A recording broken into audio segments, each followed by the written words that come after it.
Hey guys, it's the Keto King here, and today we're making a fantastic homemade low carbohydrate bread, keto bread, or banting bread. Whatever you want to call it, I can promise you this is the best bread you will make. I've tried a ton of recipes and this one is the best by far.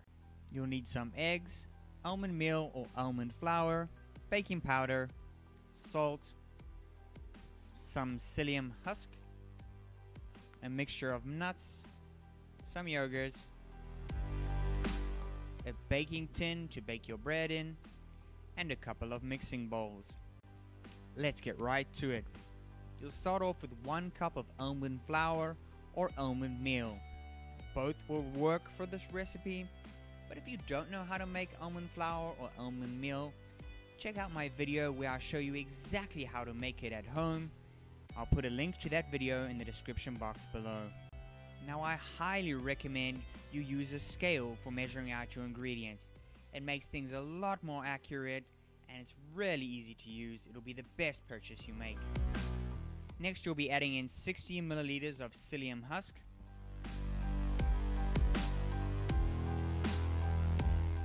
ten milliliters of baking powder,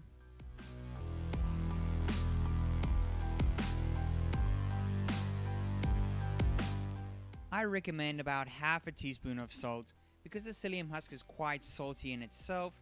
You can really gauge how much you like to put in, but I find half a teaspoon to 1 teaspoon of salt works best. We're then going to add some nuts to the mixture. Here is where you can get really creative. You can put any types of nuts you want inside. For this batch I did a small handful of almond slivers, and then I added up a small handful of walnuts, which I just crushed lightly in my hands. Give that a little mix.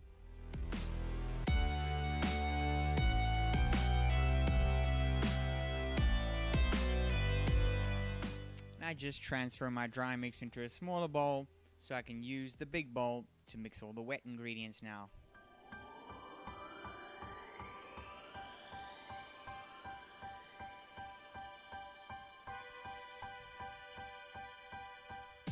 You're going to crack 6 large eggs into your bowl.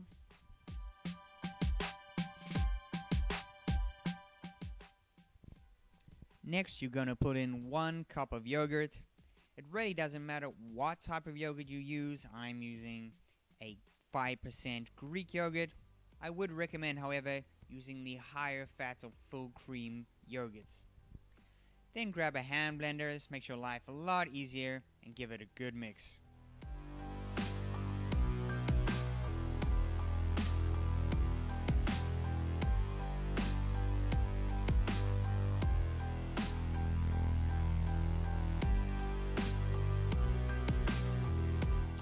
Grab your dry mixture that you had put aside and add that to the wet.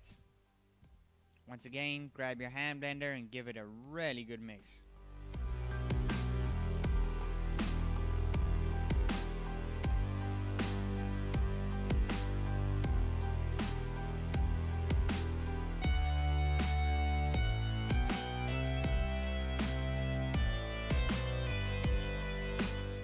I use a spoon just to get everything off the sides of the container.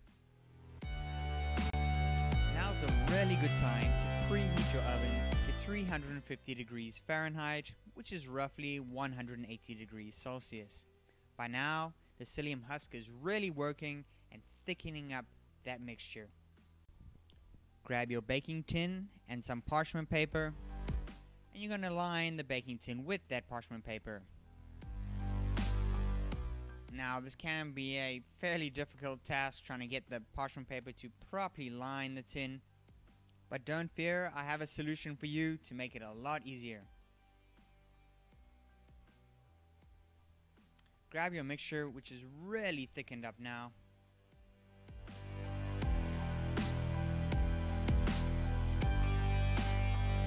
Put a real nice dollop of mixture right in the middle of the baking tin. The weight of the mixture holds the parchment paper down, which allows you to pull out and straighten the parchment paper.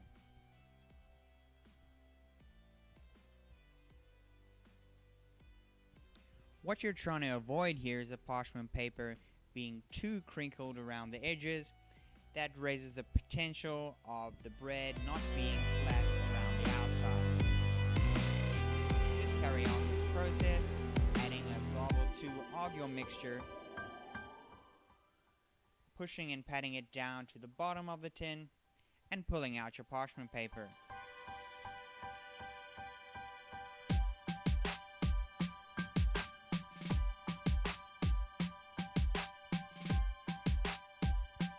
I wanted to leave this in the video because I really wanted to show you that it does take a fair bit of time and work to get that parchment paper nice and straight, but just be patient with it. Put in one blob at a time. Continue the process.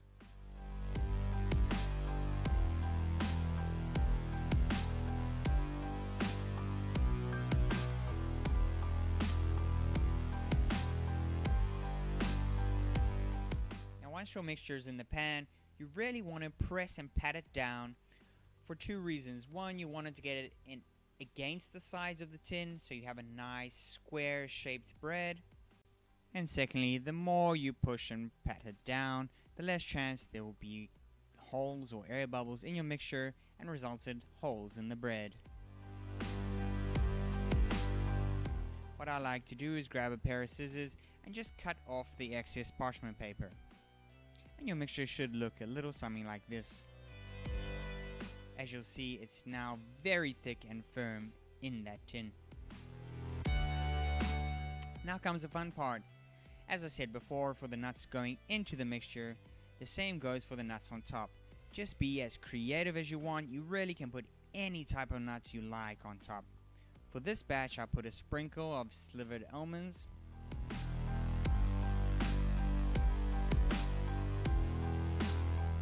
and then another sprinkle of sesame seeds, and then a few roasted pumpkin seeds.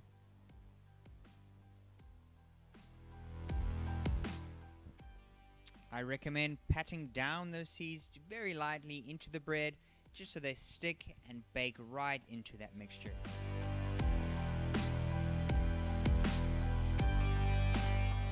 Should end up with something looking a little like this.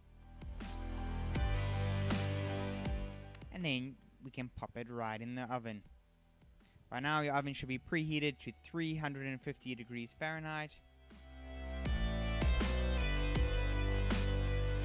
And set your timer for 55 minutes.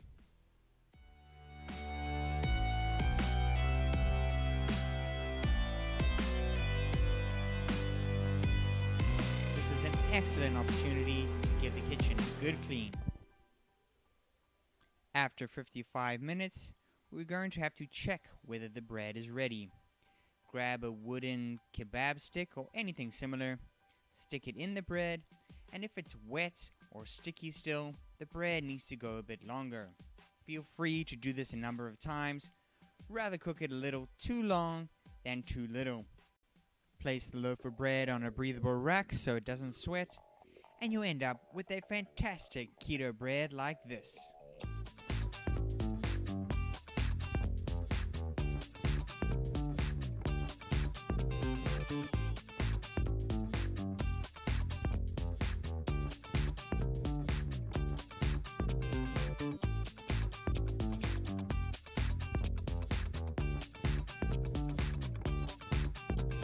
I recommend eating it within a few days of making the bread, but I can promise you that won't be a problem with how delicious this bread is.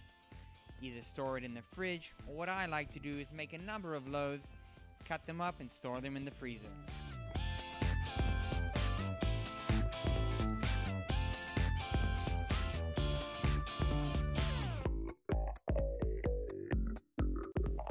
Thanks for watching, guys. If you liked the video, hit that thumbs up button. Let me know in the comments section how you enjoyed this bread. I'd absolutely love to hear from you. And subscribe to the channel for more excellent recipes just like this one. And of course, keep it keto.